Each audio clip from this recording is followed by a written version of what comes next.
ರಾತ್ರೋರಾತ್ರಿ ಸಿಎಂ ಪಟ್ಟ ಬದಲಾಗುತ್ತೆ. ಒಂದು ರಾತ್ರಿ ಸಾಕು ಪೊಸಿಷನ್ ಚೇಂಜ್ ಆಗೋದಕ್ಕೆ. 1 ನೈಟ್ ಈಸ್ ಎನಫ್ ಅಂತಹ ಸ್ವತಃ ಡಿ.ಕೆ. ಶಿವಕುಮಾರ್ ಹೇಳಿದ್ದಾರೆ. ನೋಡಿ, ನಾನು ವಿಡಿಯೋ ಪ್ಲೇ ಮಾಡಿ ತೋರಿಸ್ತೀನಿ. ನೀವು ಪೂರ್ತಿ ನೋಡಿದ್ರೆ ನಿಮ್ಗೆ ಆ ವಿಡಿಯೋ ಸಿಗುತ್ತೆ. ಯಾಕಂದ್ರೆ ಹಿಂದೆ ಬಹಳಷ್ಟು ಜನ ಕಮೆಂಟ್ ಮಾಡಿದ್ರಿ, ಇಲ್ಲ ವಿಡಿಯೋ ಇಲ್ಲ ಅಂತೇಳಿ. ವಿಡಿಯೋ ಇತ್ತು, ನೀವು ನೋಡಿ. ಇದ್ರಲ್ಲೂ ಕೂಡ ವಿಡಿಯೋ ಇರುತ್ತೆ. ಸ್ವತಃ ಡಿ.ಕೆ. ಶಿವಕುಮಾರ್ ಆಡಿರುವಂತ ಮಾತಿನ ಪೂರ್ತಿ ವಿಡಿಯೋ ನಾ ಪ್ಲೇ ಮಾಡ್ತೀನಿ. ಅದಕ್ಕೂ ಮೊದಲು ಅವರು ಯಾವ ಕಾರಣಕ್ಕಾಗಿ ಹೇಳಿಕೆಯನ್ನು ಕೊಟ್ಟರು. ಒಂದು ರಾತ್ರಿ ಸಾಕು ಅಂದ್ರೆ ಏನು ಹುಡುಗಾಟಿಕೆ ಮಾತಾ? ಮುಖ್ಯಮಂತ್ರಿ ಸ್ಥಾನ ಅಂದ್ರೆ ಏನು? ಬದಲಾಗಿಲ್ಲ ಅಂತ ಅಲ್ಲ, ಕ್ಷಿಪ್ರ ಕ್ರಾಂತಿಗಳು ಹಿಂದೆ ಹಲವಾರು ಬಾರಿ ಆಗಿದೆ. ಆದ್ರೆ ಈಗ ಇರೋ ನಂಬರ್ ಎಷ್ಟು? ಮುಖ್ಯಮಂತ್ರಿ ಆಗಿರೋರು ಯಾರು? ಆ ಎಲ್ಲ ಹಿನ್ನೆಲೆಯಲ್ಲಿ ನೋಡಿದ್ರೆ ಈ ಮಾತನ್ನ ಡಿ.ಕೆ. ಶಿವಕುಮಾರ್, ಅದು ಕೂಡ ದುಬೈಯಿಂದ ಬರ್ತಿದ್ದಂಗೆ ಹಿಂಗೆ ಹೇಳ್ತಾರಂದ್ರೆ ಮೊದಲೇ ಏನೆಲ್ಲ ವಿಶ್ಲೇಷಣೆ ಆಗ್ತಿದೆ ನಿಮಗೆ ಗೊತ್ತು. ಹೀಗಿರುವಾಗ ಸ್ವತಃ ಡಿ.ಕೆ. ಶಿವಕುಮಾರ್ ಯಾವ ಕಾರಣಕ್ಕಾಗಿ ರಾತ್ರಿ ರಾಜಕಾರಣ, ರಾತ್ರಿ ಕ್ರಾಂತಿ, ರಾತ್ರಿ ಪಟ್ಟದ ಬದಲಾವಣೆಯ ಮಾತನಾಡಿದ್ದಾರೆ? ಅವರು ಹೇಳಿರೋದೇನು? ಅದರ ಹಿನ್ನೆಲೆ ಏನು? Read between the lines, complete details. Yes, ಆ ಎಲ್ಲ ವಿವರಗಳನ್ನ ಕೊಡೋ ಸಲುವಾಗಿ ನಾನು ಬಂದಿದ್ದೇನೆ. ಆತ್ಮೀಯರೇ, ವಾರ್ತೆ ವಿಶೇಷ ಕಾರ್ಯಕ್ರಮಕ್ಕೆ ಸ್ವಾಗತ. ನಾನು ವೀರೇಂದ್ರ ಉಪ್ಪುಂದ. ನೋಡಿ, ಡಿ.ಕೆ. ಶಿವಕುಮಾರ್ ಅವರು ಇತ್ತೀಚೆಗೆ ಅವರ ನಡೆ ಇದೆಯಲ್ಲ, ಸಾಕಷ್ಟು ಚರ್ಚೆಗೆ ಗ್ರಾಸ ಆಗ್ತಾ ಇದೆ. ಅವರು ಅಂತಹ ಹಿಂಟ್ಗಳನ್ನ ಬಹಿರಂಗವಾಗಿ ಕೊಡ್ತಾ ಇದ್ದಾರೆ. ನಾ ಹಿಂದೆ 2 ಸ್ಟೋರಿಯಲ್ಲಿ ನಿಮಗೆ ಅವರ ಹೇಳಿಕೆಯ ಸಮೇತ ಸ್ಪಷ್ಟವಾಗಿ ಅವರು ಯಾವ ದಿಕ್ಕಿನಲ್ಲಿ ಹೊರಟಿದ್ದಾರೆ, ಅವರ ಉದ್ದೇಶ ಏನು ಎಲ್ಲ ಎಕ್ಸ್ಪ್ಲೈನ್ ಮಾಡಿಬಿಟ್ಟಿದ್ದೀನಿ. ಈಗ ನೋಡಿ, ಹಿಂದೆ ಒಂದು ಬಾರಿ ಅವರು ಏನನ್ನು ಮಾತನಾಡದೆ ಅಂದ್ರೆ ಹೇಳಿಕೆಯನ್ನು ಕೊಡಲ್ಲ ಅನ್ನೋ ಮೂಲಕ ಒಂದು ಮೆಸೇಜ್ ಕೊಟ್ಟರು. ಈಗ ನೇರವಾಗಿ ಹೇಳಿಕೆಯನ್ನು ಕೊಡುವ ಮೂಲಕ, ಡೈರೆಕ್ಟ್ ಆಗಿ ಮಾತಾಡೋ ಮೂಲಕ ಮೆಸೇಜ್ ಅನ್ನ ಕನ್ವೆ ಮಾಡ್ತಾ ಇದ್ದಾರೆ. ಏನು ಅವ್ರ ಉದ್ದೇಶ ಏನು? ಮುಖ್ಯಮಂತ್ರಿ ಆಗ್ಬೇಕು ಅನ್ನೋದು. ಏನಾದ್ರು ಡೌಟ್ ಇದೆಯಾ ಅದರಲ್ಲಿ? ಅದರಲ್ಲಿ ಯಾವ ಡೌಟು ಇಲ್ಲ. ಹೇಗಾಗಬೇಕು? 2 ಆಯ್ಕೆ. ಒಂದು, ಕಾಂಗ್ರೆಸ್ ಅಲ್ಲೇ ಸಿದ್ದರಾಮಯ್ಯನವರು ಪಟ್ಟದಿಂದ ಕೆಳಗಿಳಿದ್ದಾರೆ. ಹೈಕಮಾಂಡ್ ಡಿ.ಕೆ. ಶಿವಕುಮಾರ್ ಅವರೇ ಮುಖ್ಯಮಂತ್ರಿಯಲ್ಲಿ ಘೋಷಣೆ ಮಾಡಿದ್ದಾರೆ. ಶಾಸಕಾಂಗ ಪಕ್ಷದ ಸಭೆಯಲ್ಲಿ ಶಾಸಕರೆಲ್ಲರೂ ಕೂಡ ಅದಕ್ಕೆ ಸಹಮತವನ್ನ ವ್ಯಕ್ತಪಡಿಸಿದ್ದಾರೆ. ಆಗ ಕಾಂಗ್ರೆಸ್ ಶಾಸಕಾಂಗ ಪಕ್ಷದ ನಾಯಕರಾಗುವ ಮೂಲಕ ಡಿ.ಕೆ. ಶಿವಕುಮಾರ್ ಸಿಎಂ ಆಗ್ಬೋದು. ಇದು ಆಪ್ಷನ್ ನಂಬರ್ 1. ಆಪ್ಷನ್ ನಂಬರ್ 2 ಏನು? ಒಂದಷ್ಟು ಶಾಸಕರನ್ನ ಒಟ್ಟು ಮಾಡ್ಕೊಂಡು ಅವ್ರನ್ನೆಲ್ಲ ರಾಜೀನಾಮೆ ಕೊಡಿಸಿ ಬಿಜೆಪಿ ಕರ್ಕೊಂಡೋಗಿ ಅಲ್ಲಿ ಬಹಳ ದೊಡ್ಡ ಸಾಹಸ ಮಾಡ್ಬೇಕದು. ಅದಕ್ಕೆ ನಾ ಹೇಳಿದ್ನಲ್ಲ, ಹಿಂದಿನ ವಿಡಿಯೋದಲ್ಲಿ ಹೇಳಿದ್ದೆ. ನೋಡಿ, ಡಿ.ಕೆ. ಶಿವಕುಮಾರ್ ಅವರಿಗೆ ಸಿಎಂ ಆಗ್ಬೇಕು ಅನ್ನೋದಿದೆ. ಕಾಂಗ್ರೆಸ್ ಅಲ್ಲೇ ಆದ್ರೂ ಓಕೆ, ಬಿಜೆಪಿಯಲ್ಲಿ ಆದ್ರೂ ಓಕೆ, ಎಲ್ಲಾದ್ರೂ ಅವ್ರಿಗೆ ಸಿಎಂ ಆಗ್ಬೇಕಷ್ಟೇ. ಬಿಜೆಪಿಯಲ್ಲಿ ಆಗೋದಕ್ಕೆ ಸಾಕಷ್ಟು ಸರ್ಕಸ್ ಮಾಡಬೇಕು, ದೊಡ್ಡ ಕಸರತ್ತೆ ನಡಿಬೇಕು. ಅದಕ್ಕೆ ಅದರ ಅರಿವು ಅವರಿಗಿದೆ. ಹಾಗಾಗಿ ಬಹಳ ದೊಡ್ಡ ತಯಾರಿ ಬೇಕು. ಆ ತಯಾರಿಯನ್ನು ಒಂದ್ ಕಡೆ ಮಾಡ್ತಾ ಇದ್ದಾರೆ ಅವರು. ಹಾಗೆ ಮಾಡ್ತಾ ಇದ್ದೇನೆ ಅನ್ನುವಂತ ಸಂದೇಶವನ್ನು ರವಾನೆ ಮಾಡ್ತಾ ಇದ್ದಾರೆ. ಅದೇ ಕಾರಣಕ್ಕಾಗಿ ಅವರು ಮೇಲಿಂದ ಮೇಲೆ ಕೆಲವು ಹಿಂಟ್ಗಳನ್ನು ಕೊಡ್ತಾ ಇದ್ದಾರೆ ಕಾಂಗ್ರೆಸ್ ಹೈಕಮಾಂಡ್ಗೆ. ನೋಡಿ, ನೀವೇ ಮಾಡಿದ್ರೆ ಸರಿ, ಫೈನ್, ಇಲ್ಲಾಂದ್ರೆ ನನಗೆ ಬೇರೆ ದಾರಿ ಇದೆ ಅನ್ನೋ ಮೆಸೇಜ್ ಅನ್ನ ಕೊಡುವ ಮೂಲಕ ಇದನ್ನ ನೀವು ಬ್ಲಾಕ್ ಮೇಲ್ ತಂತ್ರ ಅಂತ ಆದ್ರೂ ಅಂದ್ಕೊಳ್ಳಿ. ಅಥವಾ ಇಲ್ಲ, ಡಿ.ಕೆ. ಶಿವಕುಮಾರ್ ಸೀರಿಯಸ್ ಆಗಿ ಏನೋ ಮಾಡ್ಲಿಕ್ಕೆ ಹೊರಟಿದ್ದಾರೆ, ಕಾಯಷ್ಟು ಕಾಯ್ತಾರೆ ಅವರು. ಆಮೇಲೆ ಮತ್ತಿನ್ನೇನು ಮಾಡ್ತಾರೆ? ಅವರಿಗೂ ಚೆನ್ನಾಗಿ ಗೊತ್ತಿದೆ ಇಂಥ ಅವಕಾಶ ಮತ್ತೆ ಸಿಗೋದಿಲ್ಲ ಅಂತೇಳಿ. ಹಾಗೆ ಈ ರೀತಿ ಅವಕಾಶವನ್ನ ತಪ್ಪಿಸ್ಕೊಂಡ್ರೆ ನನ್ನಂತ ದಡ್ಡ ಯಾರು ಇಲ್ಲ ಅನ್ನೋದು ಅವ್ರಿಗೆ ಚೆನ್ನಾಗಿ ಗೊತ್ತಿದೆ. ಹೀಗಾಗಿ ಅವ್ರು ಯಾವುದೇ ಕಾರಣಕ್ಕೂ ಈ ಗೋಲ್ಡನ್ ಆಪರ್ಚುನಿಟಿನ ಮಿಸ್ ಮಾಡ್ಕೊಳ್ಳಿಕ್ ರೆಡಿ ಇಲ್ಲ. ಶತಾಯ ಗತಾಯ ಏನಾದ್ರೂ ಮಾಡ್ಲೇಬೇಕು ಅಂತಲೇ ಅವ್ರು ರೆಡಿಯಾಗಿ ನಿಂತಿದ್ದಾರೆ. ಅದೇ ಹಿನ್ನೆಲೆಯಲ್ಲಿ ಈಗ ಈ ಹೇಳಿಕೆಯನ್ನ ಕೊಟ್ಟಿದ್ದಾರೆ. 1 ರಾತ್ರಿ ಸಾಕು ಅಂತಾರೆ ಅವರು. ಸಿಎಂ ಪಟ್ಟ ಬದಲಾಗೋದು ಅದು 1 ರಾತ್ರಿ ಸಾಕು ಅಂತೇಳಿ ಯಾವ ಕಾನ್ಫಿಡೆನ್ಸ್ ಅಲ್ಲಿ ಅವ್ರು ಹೇಳ್ತಿರ್ಬೋದು? ರಾತ್ರಿಯ ಕಾರ್ಯಾಚರಣೆಯ ಕಾರ್ಯತಂತ್ರ ಯಾವ ರೀತಿ ಇದೆ ಡಿ.ಕೆ. ಶಿವಕುಮಾರ್ ಅವರು? ಅವ್ರು ಕೊಟ್ಟಿರುವ ಹೇಳಿಕೆ ಏನು? ನೋಡಿ, ಮೊದಲು ನೀವು ಹೇಳಿಕೆಯನ್ನು ನೋಡ್ಬಿಡಿ. ಆ ಹೇಳಿಕೆಯನ್ನ ನೋಡಿದ ನಂತರ ಅವರು ಯಾವ ಕಾರಣಕ್ಕಾಗಿ ಹೇಳ್ತಾ ಇದ್ದಾರೆ ಹಾಗೂ ಯಾವ ಗುರಿ ಇಟ್ಕೊಂಡಿದ್ದಾರೆ ಅಂದ್ರೆ ಚೆನ್ನಾಗಿ ಗೊತ್ತಿದೆ. ಆದ್ರೆ ಆ ಗುರಿಯನ್ನ ಸಾಧಿಸುವ ಹಾದಿ, ಮಾರ್ಗ, ಅದು ಯಾವ ರೀತಿ ರೆಡಿ ಮಾಡ್ಕೊಂಡಿದ್ದಾರೆ? ಯಾಕಂದ್ರೆ ಆ ಮಾರ್ಗದ ಹಿನ್ನೆಲೆಯಲ್ಲೇ ಇಂಥ ಹೇಳಿಕೆಯನ್ನು ಕೊಡ್ಲಿಕ್ಕೆ ಸಾಧ್ಯ, ಸುಮ್ಮನೆ ಹೇಳಿಕೆ ಕೊಡ್ಲಿಕ್ಕೆ ಸಾಧ್ಯ ಇಲ್ಲ.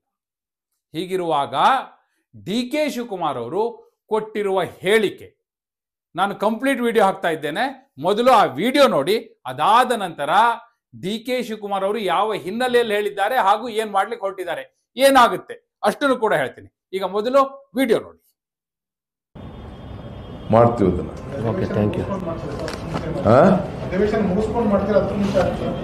ರಾಜಕೀಯದಲ್ಲಿ 1 ನೈಟ್ ಅಲ್ಲೇ ಏನೋ ತೀರ್ಮಾನ ಆಗ್ಬೋದು. ಒಂದು 1 ನೈಟ್ ಇದೇನೋ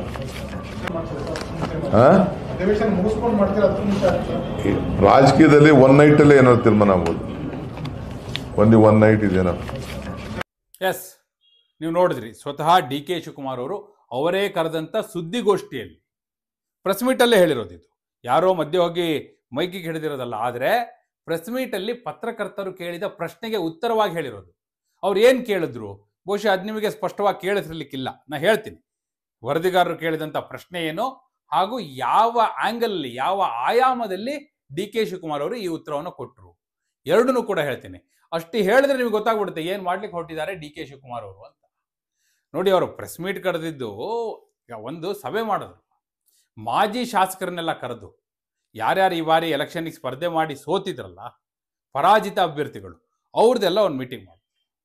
ಹಾಗೆ ಮೀಟಿಂಗ್ ಮಾಡಿ ಅವ್ರು ಸ್ಕೆಚ್ ಹಾಕಿದ್ದೇನೆಂದ್ರೆ ಒಂದು 60 ಜನ ಗೆಲ್ಲಬಹುದಾಗಿದ್ದವರು ಸೋತಿದ್ದಾರೆ, ಅವ್ರನ್ನ ಮತ್ತೆ ಗೆಲ್ಸ್ಕೊಳ್ಬೇಕು ಅಂದ್ರೆ ಏನು ಪ್ಲಾನ್ ಮಾಡಬೇಕು, ಅವರೆಲ್ಲ ಕಾರ್ಯಪ್ರವೃತ್ತರಾಗಬೇಕು, ಆ ನಿಟ್ಟಿನಲ್ಲಿ ಒಂದು ಸಭೆ. ಅದು ಬಹಳ ಮುಖ್ಯವಾದ ಅಜೆಂಡಾ. ಸೊ ಅದಾದ ನಂತರ ಒಂದು ಪ್ರೆಸ್ ಮೀಟ್ ಮಾಡಿದ್ರು. ಆ ಪ್ರೆಸ್ ಮೀಟಲ್ಲಿ ನಾವು ಏನೇನು ಸಭೆ ಮಾಡಿದ್ವಿ, ಏನೆಲ್ಲ ಚರ್ಚೆ ಆಯಿತು ಅದನ್ನು ಹೇಳಿದ್ರು. ಜೊತೆಗೆ ರಾಜ್ಯದಲ್ಲಿ 100 ಕಾಂಗ್ರೆಸ್ ಕಚೇರಿಗಳನ್ನ ಹೊಸದಾಗಿ ಕಟ್ಟಬೇಕು, ಬೀಳು ಮಾಡಬೇಕು ಅನ್ನೋದೊಂದು ಯೋಜನೆ ಇದೆ. ಅದಕ್ಕೆ ರಾಹುಲ್ ಗಾಂಧಿ ಅವರಿಗೂ ಮಲ್ಲಿಕಾರ್ಜುನ ಖರ್ಗೆ ಅವರಿಗೂ ನಾನು ಇನ್ವೈಟ್ ಕೊಡ್ಲಿಕ್ಕೆ ಡೆಲ್ಲಿಗೆ ಹೋಗ್ತಾ ಇದ್ದೀನಿ ಅನ್ನೋದನ್ನು ಕೂಡ ಹೇಳಿದ್ರು. ಅದ್ರ ಜೊತೆಗೆ ಜಲಶಕ್ತಿ ಸಚಿವರ ಜೊತೆ ಒಂದು ಮೀಟಿಂಗ್ ಇದೆ, ಅದನ್ನು ಅಟೆಂಡ್ ಮಾಡ್ಲಿಕ್ಕೆ ಹೋಗ್ತಾ ಇದ್ದೀನಿ ಅನ್ನೋದನ್ನು ಹೇಳಿದ್ರು. ರಾಹುಲ್ ಗಾಂಧಿ ಅವರು ಖರ್ಗೆ ಅವರು ಎಲ್ಲ ಅಪಾಯಿಂಟ್ಮೆಂಟ್ ಕೊಟ್ಟರೆ ಭೇಟಿ ಆಗ್ತೀನಿ, ಒಂದು ವೇಳೆ ಕೊಡಲಿಲ್ಲ ಅಂದರೆ ನಾನು ಅನಿವಾರ್ಯ ಬರಲೇಬೇಕು, ಸದ್ಗುರು ಅವರು ನನಗೆ ಮಹಾಶಿವರಾತ್ರಿ ಕಾರ್ಯಕ್ರಮ ಕರೆದಿದ್ದಾರೆ ಅಂತ ಕೂಡ ಹೇಳಿದ್ರು. ನೋಡಿ, ಈ ಕಡೆ ರಾಹುಲ್ ಗಾಂಧಿ ಖರ್ಗೆ ಅವರ ಭೇಟಿಗೂ ಮೊದಲು ಕೂಡ ಬಿಜೆಪಿಯ ಕೇಂದ್ರ ಸಚಿವರು ಅವರ ಜೊತೆ ಸಭೆ, ಅದರ ಮಧ್ಯಸ್ಥಿಕೆ ಸೋಮಣ್ಣ ವಹಿಸ್ತಾ ಇದ್ದಾರೆ. ಸೋಮಣ್ಣ ಬಹಳಷ್ಟು ಮಧ್ಯಸ್ಥಿಕೆ ವಹಿಸುವವರಿದ್ದಾರೆ, ಈಗಾಗಲೇ ಅದರ ಆರಂಭ ಆಗಿದೆ, ಅದೇನು ಅಂತ ಕೂಡ ನಾನು ನಿಮಗೆ ಹೇಳ್ತೀನಿ. ಆದರೆ ಖರ್ಗೆ ಹಾಗೂ ರಾಹುಲ್ ಗಾಂಧಿ ಅವರ ಭೇಟಿಗೂ ಮೊದಲು ಕೇಂದ್ರ ಸಚಿವರ ಜೊತೆ ಸಭೆ, ಅದಾದ ನಂತರ ಸದ್ಗುರು ಜೊತೆ ಮಹಾಶಿವರಾತ್ರಿ. ಸೊ ಅಲ್ಲಿಗೆ ಒಂದು ಕ್ಲಿಯರ್, ಅವರು ಇಲ್ಲೇ ಸಾಂಕೇತಿಕವಾಗಿ ಒಂದಷ್ಟು ವಿಚಾರಗಳನ್ನ ಹೇಳ್ತಾ ಇದ್ದಾರೆ. ಅದರ ಜೊತೆಗೆ ಬಹಳ ಮುಖ್ಯವಾದ ವಿಚಾರ ಈ ಹೇಳಿಕೆ ಕೊಟ್ಟಿದ್ದು ಯಾಕೆ ಅಂದರೆ, ನೋಡಿ, MLC 4 ಸ್ಥಾನಗಳಿಗೆ ಆಯ್ಕೆ ಆಗಬೇಕಾಗಿದೆ, ಅದನ್ನ ಈಗಾಗಲೇ ವಿಳಂಬ ಮಾಡಿದ್ದಾರೆ ಅನ್ನುವಂಥ ಚರ್ಚೆ ಬಂತು. ಒಬ್ರು ವರದಿಗಾರರು ಅದನ್ನು ಕೇಳಿಬಿಟ್ರು ಕೂಡ, ನೀವು ಡೆಲ್ಲಿಗೆ ಹೋಗೋದಿತ್ತಲ್ಲ, ಯಾವಾಗ ಹೋಗ್ತೀರಿ, ಇವೆಲ್ಲವೂ ಕೂಡ ವಿಳಂಬ ಆಗ್ತಾ ಇದೆ. ಆ ಕಡೆ ಸಂಪುಟ ಪುನರ್ರಚನೆ ಚರ್ಚೆ ಕೂಡ ನಡೀತಾ ಇದೆ. ಸೊ ಆ ಎಲ್ಲ ಹಿನ್ನೆಲೆಯಲ್ಲಿ ಕೇಳಿದಾಗ, ಇಲ್ಲ 1 ತಿಂಗಳು ಹಿಂದೆನೇ ಹೋಗ್ಬೇಕಿತ್ತು, ನಾವು ಜನವರಿ 28ನೇ ತಾರೀಕೆ ಡೇಟ್ ಫಿಕ್ಸ್ ಆಗಿತ್ತು, ಹೈಕಮಾಂಡ್ ಜೊತೆ ಸಭೆಗೆ ದಿನಾಂಕ ನಿಗದಿ ಆಗಿತ್ತು. ಆದರೆ ಸಿದ್ದರಾಮಯ್ಯನವರು ಕಾಲಿಗೆ ಪೆಟ್ಟು ಮಾಡ್ಕೊಂಡಿದ್ರಿಂದ ಅವರು ಓಡಾಡ್ಲಿಕ್ಕೆ ಆಗ್ತಾ ಇಲ್ಲ. ಅಟ್ಲೀಸ್ಟ್ ಅವ್ರು ನಡೆಯಂಗಾಗಬೇಕು. ಹಾಗೆ ನಡೆಯುವ ಹಾಗೆ ಆದ ನಂತರ ಡೆಲ್ಲಿಗೆ ಹೋಗ್ತೀವಿ, ಡೆಲ್ಲಿಗೆ ಹೋಗಿ ಇವೆಲ್ಲವೂ ಕೂಡ ತೀರ್ಮಾನ ಮಾಡ್ತೀವಿ. ಸೊ ಹೀಗೆ ತೀರ್ಮಾನ ಮಾಡುವಾಗ 1 ರಾತ್ರಿ ಸಾಕು, 1 ನೈಟ್ ಈಸ್ ಎನಫ್ ಅನ್ನೋ ಮಾತನ್ನ ಹೇಳ್ತಾರೆ. ಪೊಸಿಷನ್ ಚೇಂಜ್ ಆಗೋದಕ್ಕೆ ಇದೇ ಪದವನ್ನ, ಇದೇ ವಾಕ್ಯವನ್ನ ಬಳಸಿ ಹೇಳ್ತಾರೆ ಡಿ ಕೆ ಶಿವಕುಮಾರ್ ಅವರು. ಅಲ್ಲಿಗೆ ಅವರು ಇಂಡೈರೆಕ್ಟ್ ಆಗಿ ಒಂದು ಮೆಸೇಜ್ನ ಕನ್ವೆ ಮಾಡಿದ್ರು. ಬಹುಶಃ ಡಿ ಕೆ ಶಿವಕುಮಾರ್ ಅವರು ಮಾತನಾಡ್ತಿರೋದು ನೋಡಿದ್ರೆ ಕೂಡ, ದಾಟಿ ಕೂಡ ನೋಡಿದ್ರೆ, ಕೇಂದ್ರ ಸಚಿವರ ಜೊತೆ ಸಭೆ ನಿಗದಿ ಆಗಿದೆ, ರಾಹುಲ್ ಗಾಂಧಿ ಅವರು ಖರ್ಗೆ ಅವರು ಇನ್ನೂ ಅಪಾಯಿಂಟ್ಮೆಂಟ್ ಕೊಟ್ಟಿಲ್ಲ, ಸದ್ಗುರು ಜೊತೆಯೂ ಕೂಡ ಮಹಾಶಿವರಾತ್ರಿ ಕಾರ್ಯಕ್ರಮದ ಎಲ್ಲ ಫಿಕ್ಸ್ ಆಗ್ಬಿಟ್ಟಿದೆ. ಅದು ಅಧಿಕೃತ, ಈ ಹಿಂದಿಂದು ಅಧಿಕೃತ. ಮಧ್ಯೆ ರಾಹುಲ್ ಗಾಂಧಿ ಖರ್ಗೆ ಅವ್ರದ್ದು ಮಾತ್ರ ಪೆಂಡಿಂಗು. ಒಂದು ವೇಳೆ ಅವ್ರು ಸಿಗ್ಲಿಲ್ಲ ಅಂದ್ರೆ ನಾನೇನು ಡೆಲ್ಲಿಯಲ್ಲಿ ಕಾಯಲ್ಲ, ಬಂದ್ಬಿಡ್ತೀನಿ ಅಂತ ಕೂಡ ಹೇಳ್ತಾರೆ ಅವರು. ಅಲ್ಲಿಗೆ ಅವರು ಕೂಡ ನಾನು ನಿನ್ನ ಕಾಯೋ ಟೈಮ್ ಮುಗ್ದೋಗಿದೆ ಅನ್ನೋ ಮಾತನ್ನು ಹೇಳುತ್ತಿರುವ ಹಾಗೆ ಗೋಚರಿಸ್ತಾ ಇದೆ.